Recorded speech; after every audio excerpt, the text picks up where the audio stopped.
hey guys, I appreciate you taking the time to have me on, and looking forward to this. We last caught up. I think it was like almost 2 years ago when we Really? were just getting started. I think it's like a year and a half to 2 years ago. I got to go Right. back and look at the email thread, but it's been a long time, and obviously appreciate getting the chance to work with you guys, and we've grown a ton, lots of new things since then, and yes, we have made some adjustments, and on the pricing side as we learn a little bit more and Of course. try to build towards we want to be around a long time, Yeah. ultimately and provide more services and features for workers. And so, but I'm happy to talk about all that in a second. But it's great to be back after a couple years. Yeah, and just a caveat to that, we understand the pricing. I'm not bitching about it. I think when you first were on, you weren't charging a thing. And like we've interviewed a Yeah, lot of new people and I'm like, what are you charging? And they're like, well, like para.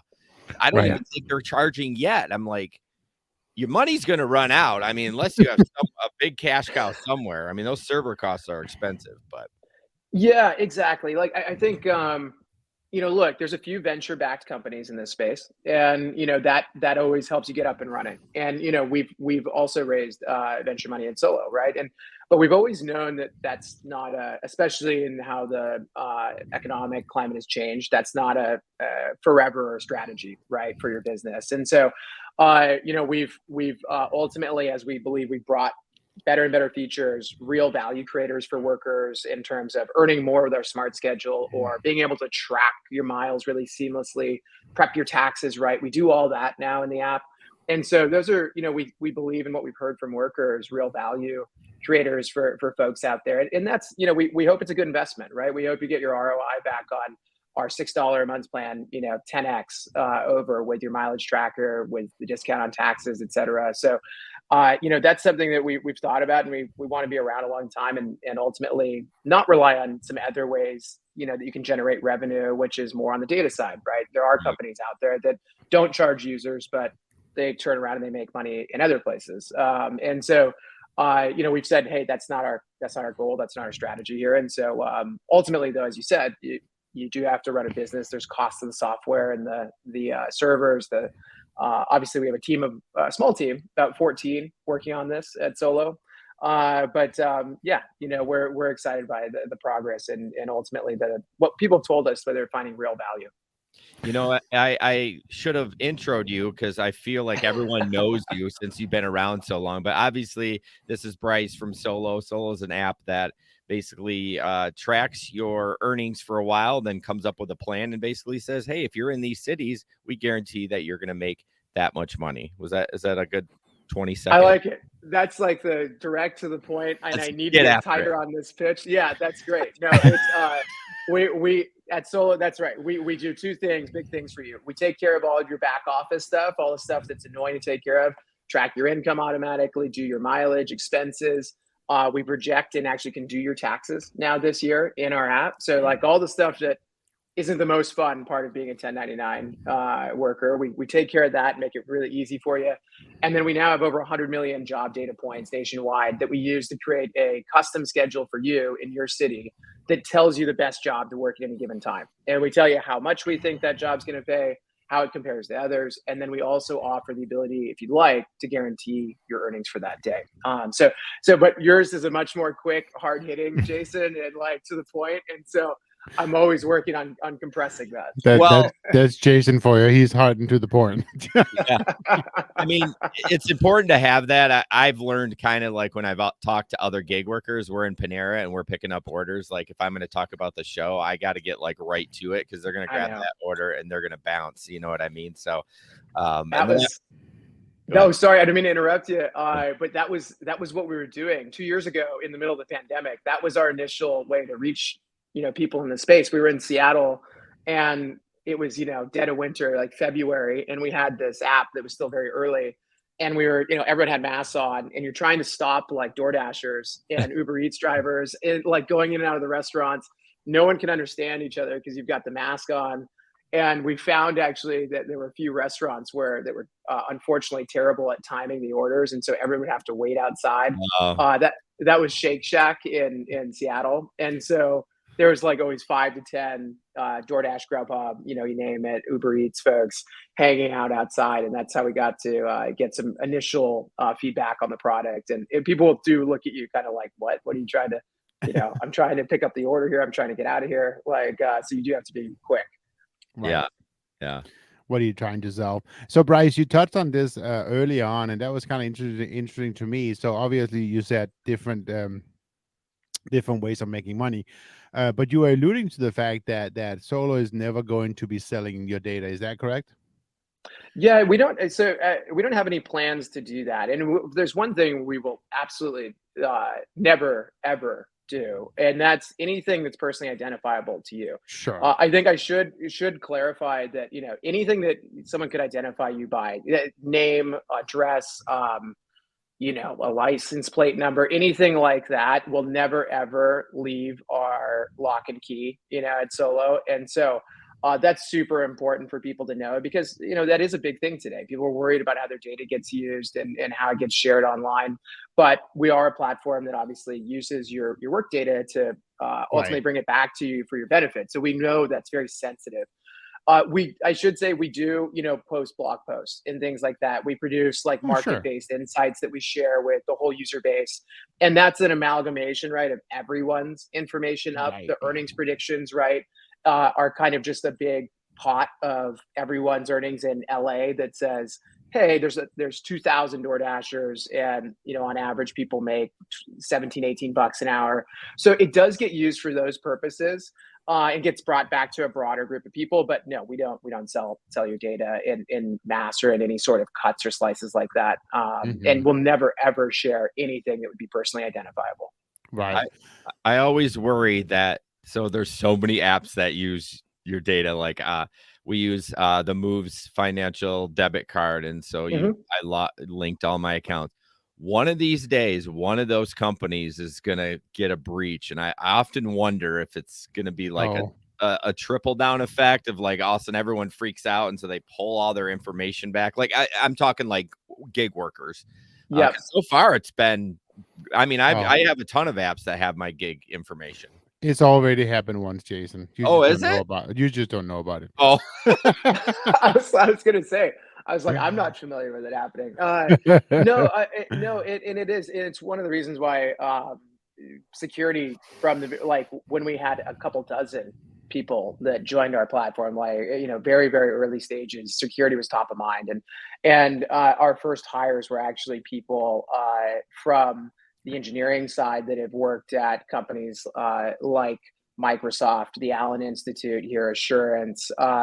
And so we take that really seriously and invest heavily on the engineering side, especially on our back end, to ensure that there's the best security you can have around that data, because it's a death nail, right? If you're a company that is telling workers like, hey, we're going to ingest your information and bring it back to you and help you make more, help you keep more, stress less, but trust me with that, you've got to live up to that. And if you don't do that, it's obviously that's no one will trust you ever again. So that we've always viewed that as something that we got to invest in from day one.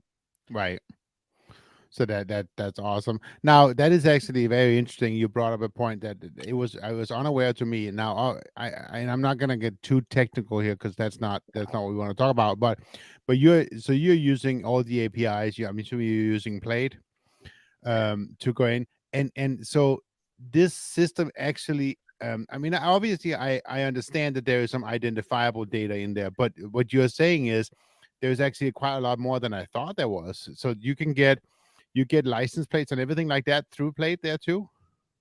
Oh, so I'll explain how that works. Yeah, so we actually work with a company called Argyle, and I think most of the companies in this space, I believe Moves also does, that you mentioned earlier. Yep. Argyle's kind of essentially Plaid, but for employment records is the simplest way I'd say it for those familiar with Plaid, I guess. And so what you do when you sign up with us, you come in, you link your work accounts if you're with Roadie and Instacart and DoorDash. You use your login credentials. We don't actually store your login credentials. Correct. We work with Argyle. It's passed through their system. They're a third-party data transfer agent, and they have a ton of extremely secure protocols on their side as well. And then that's actually the system that we work with. So a third party that just focuses on this, that we pull the information over for. And in terms of the data that comes over, it really depends on the platform. And Right. what we do is we actually make a point to not store anything that is Okay. sensitive, extremely sensitive or personally identifiable. Of course, we know your name. We know kind of, hey, did you work on Uber a Right. couple days ago? How much did you make in base rates, tips, Yep. incentives? But we don't access anything else. And it can depend on the company. Uber stores more information in their driver profile, right? They're more mature. They've been around longer. They have a better driver app than some companies. Other newer companies don't have much in there, don't have much connected to their driver account. So there's less information that gets shared. Okay. Okay. But the good thing here, I think, the good takeaway here is that you are only keeping minimum. We keep But minimum. We keep what we need to serve the worker. yep. Yeah, So even because though we view it. Yeah. even Are though you it's done nerding available, out, Jesper? I'm sorry, what? Are you done nerding out? Yeah, I'm doing. Yeah, but I thought it was interesting from a security perspective to talk a little bit about what data points Solo is actually restoring, because we all know that these things does happen whether you want to or not. Yeah. You know. Oh yeah. Yeah. It's a great point, and we make we're very stringent about. I guess I'll say it this way, yes, but like how we think about it is we would, if we're not using it to provide value for the worker, or if there's not like some very unique use case for it, we don't want to store it. It's not Perfect. like beneficial to us to store Yep. random, personal information, even if it was accessible, because one, we wouldn't have anything to do with it, and then two, it's a liability, as you mentioned. And so we focus on the stuff that will actually come back into the app and ultimately benefit the user experience. And so that's where Perfect. we draw the line, and kind of, if we do come up on like a data field or anything that is like, oh, do we actually need this or not, we say, hey, we don't want to store this, we don't pull it over. Cool. So we talked a long time ago. We established we don't know when, but it was again you weren't charging, so that tells you how long. It probably feels like a decade for you, but for how much has changed. But what has changed? I mean, you talk about the taxes and those kind of things in the mileage tracker. Do you want to touch on any of the new features that you guys have offering right now, other than the pay guarantee? Yeah, no, I appreciate that, and yeah, it's really been a couple of years of expansion for us, and it has felt kind of like 10 years and like 10 weeks at the same time since we Okay. last spoke. So I feel like time doesn't always make sense when you're trying to start something. And but no, what's new for workers since we last talked a year and a half ago is one, anywhere in the country you can download the mobile app. And so you can access the income, expenses, mileage tracking. And we just rolled out an awesome new kind of mileage tracking feature that is much easier to use. We're the only people that actually auto classify for you in the background as you're driving and as you're tracking miles. We'll say, hey, we're pretty sure that's a DoorDash, or that's a Shipt, or this is an Instacart trip for you.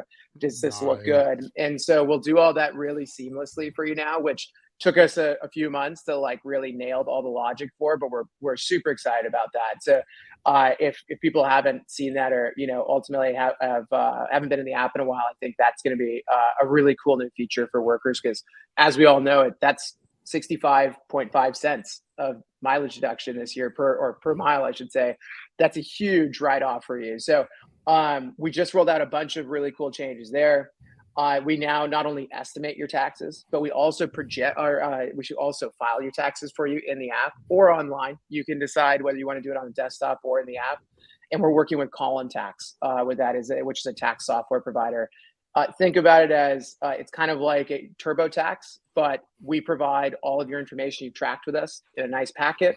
We don't upsell you. We don't. It's a flat fee, and so unlike TurboTax, you might get to the end and they might tell you suddenly, like, "Hey, it looks like you're filing with a state tax filing this year. We're going to need you to pony up an additional $40 for that." We don't do that. It's federal and state, all included. Super simple, and so we have a big support team ready to answer questions specifically for 1099 workers, which I know it can be confusing sometimes when you're making the move from W-2 to 1099 in your tax filing.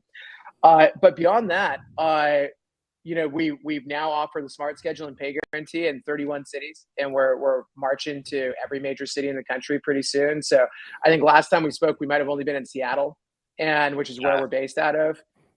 And so since now, pretty much throughout the South, so Florida, Texas, North Carolina, Midwest as well, Detroit, Chicago, Indianapolis, and then we just launched out west in Las Vegas, Salt Lake City, Denver, Phoenix, and so we've now really expanded to just about everywhere besides California and the Northeast.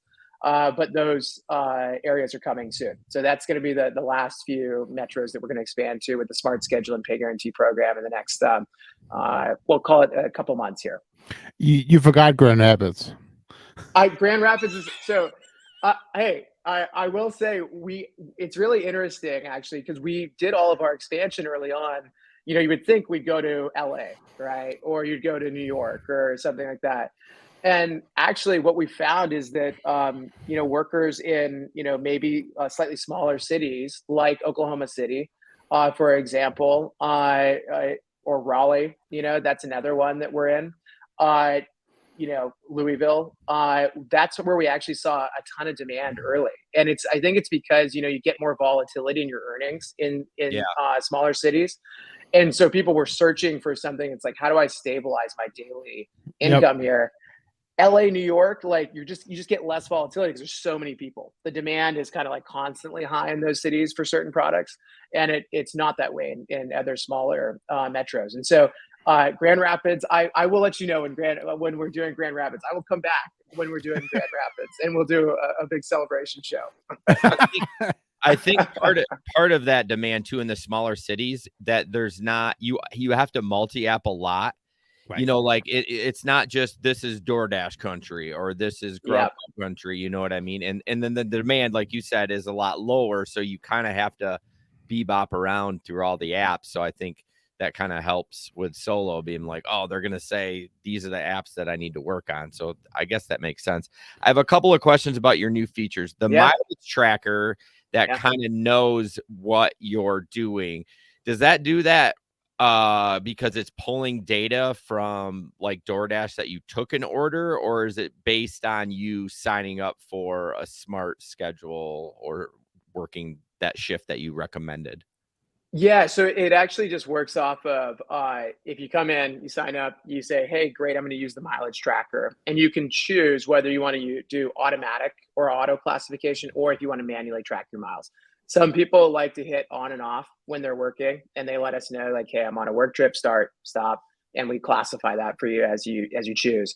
The automatic option, that's what I was talking about, that'll classify it automatically for you. What we do is we say, hey, we see you're taking a trip from, your house to maybe a local grocery store, and you're going to do an Instacart order or a shipped order, right? We can see that. And then when we get your Instacart information, we then pair it up and say, hey, this Instacart job that Jason did from 1 p.m. to 2 p.m. matches up with his trip that he was doing to the grocery store and then delivering to someone's house. That looks like an Instacart trip. So let's classify that automatically for Jason, and then you get the opportunity to say, no, that wasn't an Instacart trip or something else. But you say, great, looks good, and we'll auto file it into your work trips, so that you don't have to go through the process of kind of hit and start, stop, and like, I don't know, did I capture everything there? We'll do that all for you, and you don't even have to use the smart schedule for it. And so if you do, great. But if not, no big deal. We can match it up anyways. That's very interesting. Cool. That's I haven't seen a tracker do that yet. That's interesting. And then my second question on the taxes, you're helping 1099 workers file taxes. What if you don't? That's just because 80% of drivers are part-time, and they probably have other income.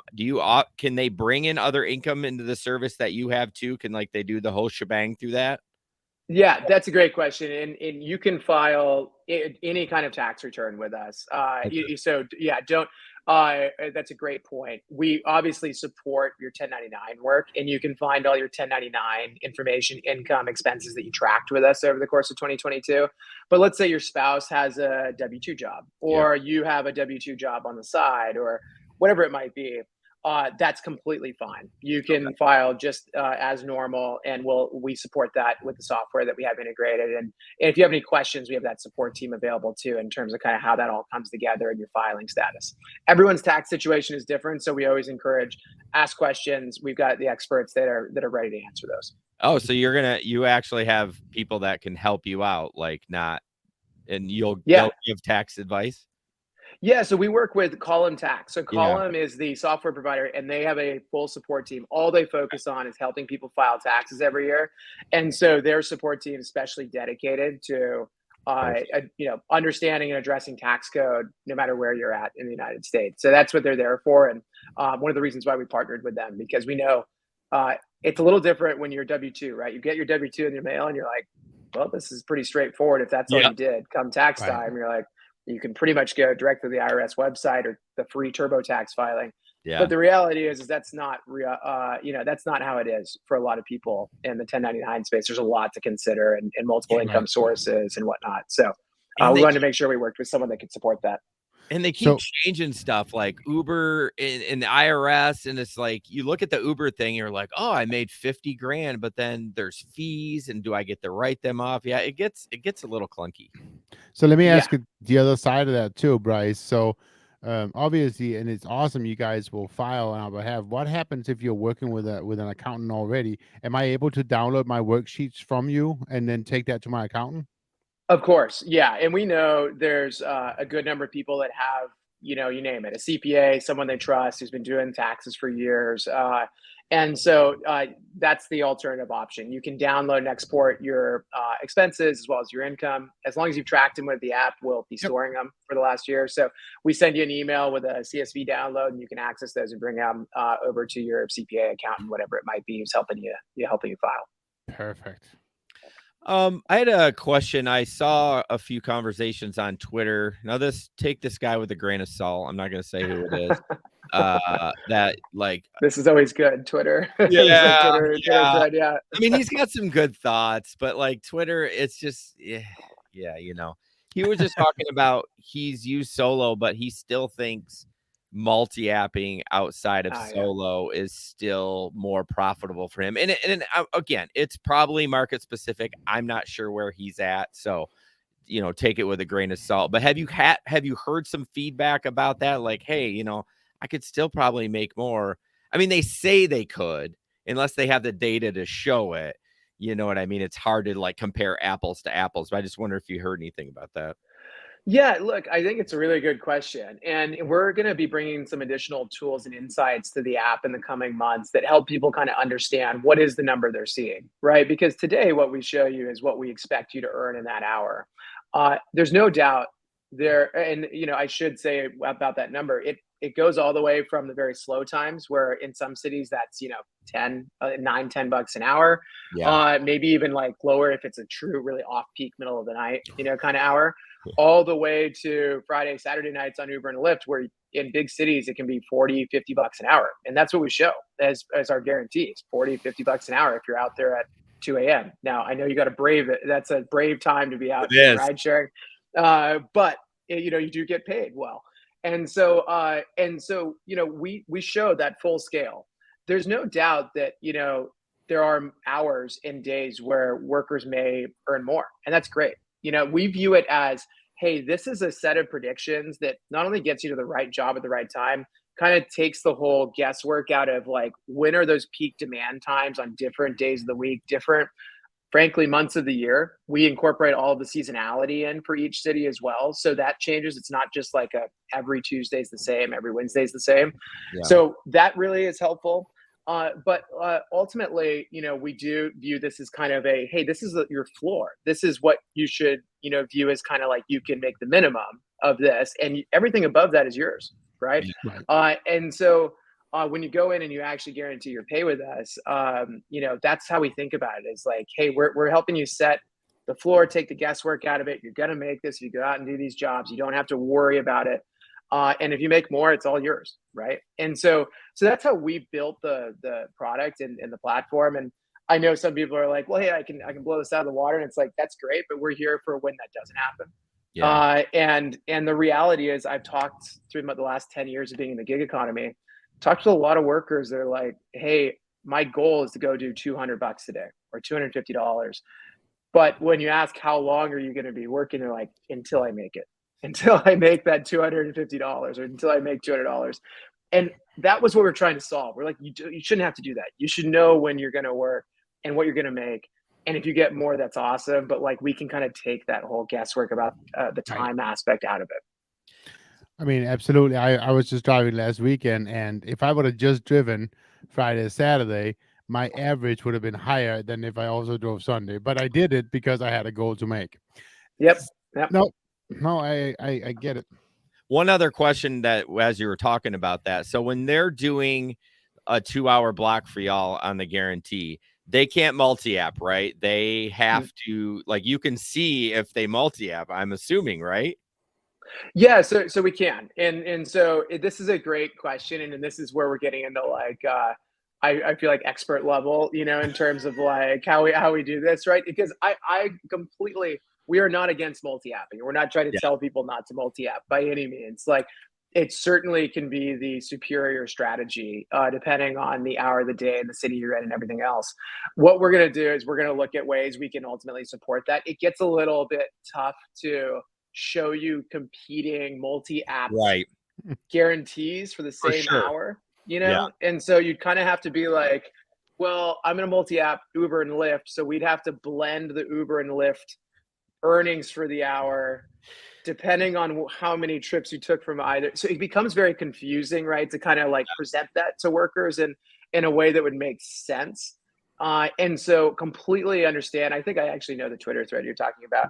And Oh, I'm and sure he tagged you. I mean, he tagged you. no, it's a great question though, because like I hear it. We've heard it before, and we definitely are not against the multi-apping piece. I think we need to figure out kind of how we can actually bring multiple jobs, potential earnings to workers in a way that would make sense, so you can actually even run the program that way. Yeah, I think about it like during the day right now when I'm working, it's sketch at times, and I'm like, oh, that guarantee would be nice. But honestly, I'll throw like Instacart and Walmart on if I'm doing DoorDash, right? And once in a while, a great one pops up, and then I'd be like, oh, I want to take that because it would, it'd be $30 or $40 more than what I was going to make on DoorDash in that hour. And so I want the opportunity to do that. But if I was on, I mean, I guess you just give up the guarantee, right? If you decide to go do that order, then you're not guaranteed that money anymore. You just kind of violated that 2-hour contract or whatever. Yeah, and we do it hour by hour, right? So if you're like, look, Oh. I got a great deal over here, like, go take it, right? Right. Like in our mind. And so what we'll actually do is we show you a weekly report on Tuesday of every week for the prior Monday to Friday or Monday to Sunday. And we say, hey, here's the hours where it looks like you did something else. You know what? Maybe you didn't work. Maybe you took another job. That's cool. It just voids the guarantee for that hour. Okay. So that, you can't, we do have to draw a line somewhere Of where, course. you can't guarantee 6 hours with us and be like, hey, I worked 3 and, like I want those other 3 hours now. So that we do break it out for people and say, hey, no worries. You did another job. You didn't work. Something came up, whatever. That's fine. But for the 3 hours that you guaranteed with us, great. Here's what you guaranteed. Here's what you made. So we break it out by the hour, and we show workers kind of that breakdown each week. Yeah, I'm just trying to look at like what would I think about when I was using because I obviously we're in Grand Rapids, so we don't have the smart guarantee, but I'm thinking, yeah, We're getting there. We're gonna get there, guys. I'd be like, how can I game the system? Because honestly, not steal from it, but just like, how can I maximize the most amount of money while I'm out here? Right. Yeah. I just had a small story the other day. I'm so like old school, not old school. I'm just fussy. I don't want to leave my little city, but it's been dead for DoorDash, and DoorDash, as you know, separates the regions. And a region where Jesper lives is red all the time. And I wouldn't drive the 9 miles because, again, I don't want a deadhead 9 miles. I drive an SUV that gets 15 miles to the gallon. Like I'm upgrading at the end of the year, but maybe it's paid for. Maybe. There's no note on it, but my point is like, I want to make as much as I can, and I don't want it. Like, I turn my car off everywhere I go and everything. So I'm just always looking at it as, okay, I have this opportunity to make money. how can I make more money and still make the money that I was guaranteed. So that's all. I'm not trying to like Yeah. give people ideas to cheat the system. I'm trying to see No. No. can I break it?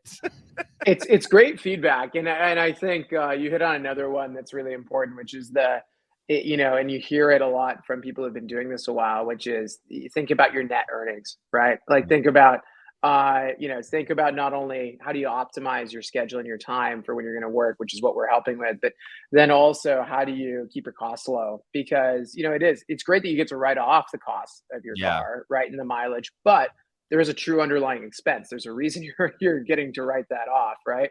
And so, we are looking at some things we can do to provide people a better idea of their net income as well in the coming months. And so you get an idea of kind of based on what kind of car you have, how far you've driven, how much deadheading time you have. It becomes really, really important because especially when you get the red hot zones on DoorDash Uber has the surge maps or whatever, and they draw you into certain areas and you end up kind of sitting there for a while and not realizing there wasn't that much demand in the first place. That's always super frustrating. And we've definitely heard that a ton. Yeah, well, I lucked out that day because I got a Walmart delivery up to Walker by your place, and I took it. I didn't want to. It was okay. I mean, it's slow right now. And then the area was red, and I ended up dashing for like 3 hours up there. I'm like, all right, nice. I'm glad I came up here because it was busy. But man, you just never know. And until there are so many drivers. Jesper and I talked about it last night. Like this is not rocket science, but you do need a little bit of skill. Like all these people taking the $2.50 orders, and I'm just like, my gosh, you're just driving in circles for pennies. Like I just don't understand it. But anyway, I think for me, what Solo does is it answers the number one asked question anywhere. It is, where do I need to be? Yeah. To make the most money and when. Right.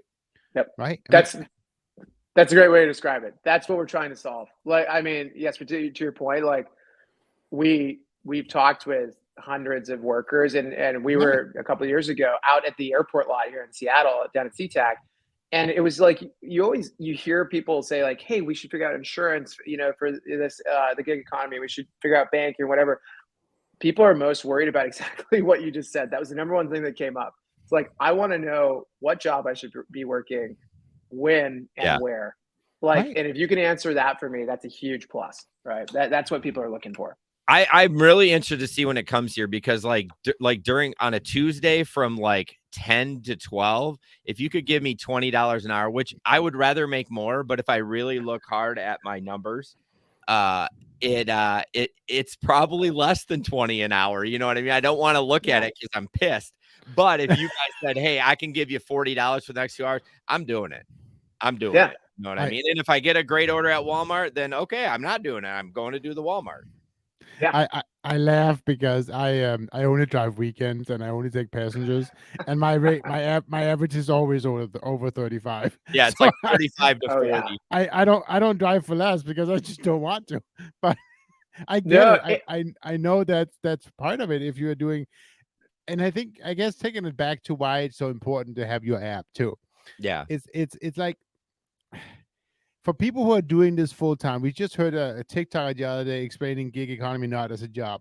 That's bull, right? It is a job. People treat this as a job. You should. And for people to maximize on their job, that data is valuable, right? Yeah, absolutely. I completely agree with you. And I think one of the biggest, and I hate those, frankly, those social media comments. We get them on our, our ads, and we work with other influencers in the space, and people say, oh, well, this isn't a real job, blah, blah, blah. Come to the contrast. I mean, we know people who have made over $100,000 in a year doing this work. That sounds like a real job to me. And so, the thing is, I think that most people don't realize is that, it's not just a job. You're really like your own business. That's how the government thinks of you tax wise. It's like you're a small business. And so we always tell people, yes, but to your point, like not only is it a real job, but like you should be kind of diversifying your income sources, like add more platforms, because you don't have to work them, but if they have great opportunities for you, hey, maybe you dabble in that from time to time, right? We always suggest, obviously, like tracking your expenses, miles, because government's going to say, hey, what's your gross income minus your expenses every year? and you want as many expenses that you can write Right. off to lower Yeah. your income, so you pay less on your taxes. And so we always try to, recommend those things to people, because not only I think is this a real job, and it's, millions and millions of people are doing this every single year, but it's one that you can take advantage of, and really, think about yourself as controlling your own time and running your own small business. And I think the big thing here is the gig economy as a term is never going to go away. Yeah. What is being offered as gigs are going to change. Mhm. Yeah. But Yeah. the gig economy is here to stay because it's changing how the American and everybody else all over the world is actually what is work. I mean, 30 Yeah. years ago, work was going to work at the mill for 8 hours a day for 35 years, and that's what you did. It's completely different today, right? Yeah. And the gig economy has a very, very large stake in changing that. Yeah. I completely agree, and I think it's one of those things. It's interesting, right? If you look at the unemployment reports, not to get into too much of the macroeconomics here, but unemployment, right? There are more jobs, way more jobs. I forget what the ratio is. It's like two to 3 to 1 of jobs available to people looking for jobs, and yet millions and millions of people continue to go into things like the gig economy, right? Rather than taking a part-time shift job, a full-time job, because they have control over their time, right? Right. And that's a huge, huge value creator that I think is just now like really starting to become, as you mentioned, like more mainstream, thought about as kind of more common. And the number of people we talk to that, even back when, my co-founder and I, we used to work at Uber from 2012 to 2017. The options for people were, hey, I'm running an overnight shift at 7-Eleven as a clerk, Right. or I'm doing kind of 3 jobs, one at a hotel, one at a grocery store, and the schedule's always like, end up conflicting, and I'm going to have to Yep. let one job go. It's like those are nightmare scenarios. So it's like people not only are able to control their own time, but they're making more than those jobs Right. in Oh, this yeah. economy, and There's and so yeah, it's really interesting to see how it's evolving. And I think a lot of people, to your point, don't follow the reality that that's what's happening, and this is why people are choosing this line of work. there's actually a new gig economy company here out of Michigan Mm. that is changing the scene for temp workers. So they created a gig economy platform, but for the jobs that are normally for temps, right? So Oh, interesting. like you're still gonna go to a company and have a 4 to 6 to 8 hour shift, but you may go to different companies every day because you go into your app and you choose which one you want. Yeah. Yeah. It's So more just the choice. I mean, it it's is more leaning towards a W-2, but it's just you getting the choice to pick the company you want to work to for whatever the hourly rate is. You know what I mean? you're not hired at the same place every day, right? You say Correct. one day one day I want to be I want to go be a server at Applebee's one day. Well, the next day now I want to go pack shoes at somewhere else. Yeah. I'm not doing the same job every day, but it's all based on a gig economy. So it's like a mix of everything, and it's kind of taking it to the next level. Yeah. No, it's super interesting because you see some of those companies. I don't know if you guys are familiar with like the Wanolos of the world, Instaworks, and whatnot. That This is kind of, it called sounds labor. okay. Labor, yeah, similar, like kind of a little bit more fixed, Yep. location. It sounds like hey, Yeah. there's a fixed location for the job. There's like a set of tasks or whatever it might be. But another great option. I mean, right? Like especially if you're open to that kind of work. I think this more and more this is going to become more common, for people to choose. And it's going to actually put, I think, full-time employers or part-time, I think probably starts with part-time employers who, were always kind of pulling one over on workers saying, hey, we're going to keep you right at 18, 19 hours. We're not going to get you the full 20 plus hours so you qualify for, some healthcare and whatnot. Those are going to be the people, they're the companies that are in real trouble, I think, with some of the recent shifts in the labor movement. And so it's really interesting to see how people are adapting to try to serve it. And that's really our goal, right? Is we think this is very much a real job. We think you can run it like a business. You can run it super smart and efficiently. And we're trying to create the services, the tools, and the data so that you can act in your best interest, just like the companies do, right? Like we're bringing a lot of the same tools and data that the companies have, and it's just leveling the playing field a little bit more. So as we wrap up here, anything on the horizon you want to tease out a little bit before we end, like something Grand Rapids? I will say I'm coming back for the Grand Rapids. Maybe we'll have to come out and do a live show in Grand Rapids just for this. No, I think in the future, coming down the pike here, I think like we said, we rolled out tax, we rolled out the new trips feature for folks, which we're really excited about. We're going to bring the smart schedule and pay guarantee to rest of the major cities across the country, whether you're in New York, LA, San Francisco. We're going to end up there. We're going to be there soon. And so we're really excited about that. We're going to bring some additional insights for people so that we can address some of those pay guarantee questions and issues around like, hey, is this the minimum I'm going to make? Is this the max? How does that work? Multi-apping. We're also going to bring some of those net income and kind of really, truly how much am I taking home insights. And so that coupled with some we're thinking about the whole experience of the worker too in the next couple of quarters, where maybe we can partner up with some folks that can bring some really interesting value creating services for workers as well. As you mentioned, there's more and more people, more and more companies coming into the space that do things we don't do. And we think there's some really interesting stuff out there that could help people out. So we're excited about all those things. And I really appreciate you guys giving us the opportunity to come back after a year and a half. We didn't cross you, a year and a half ago.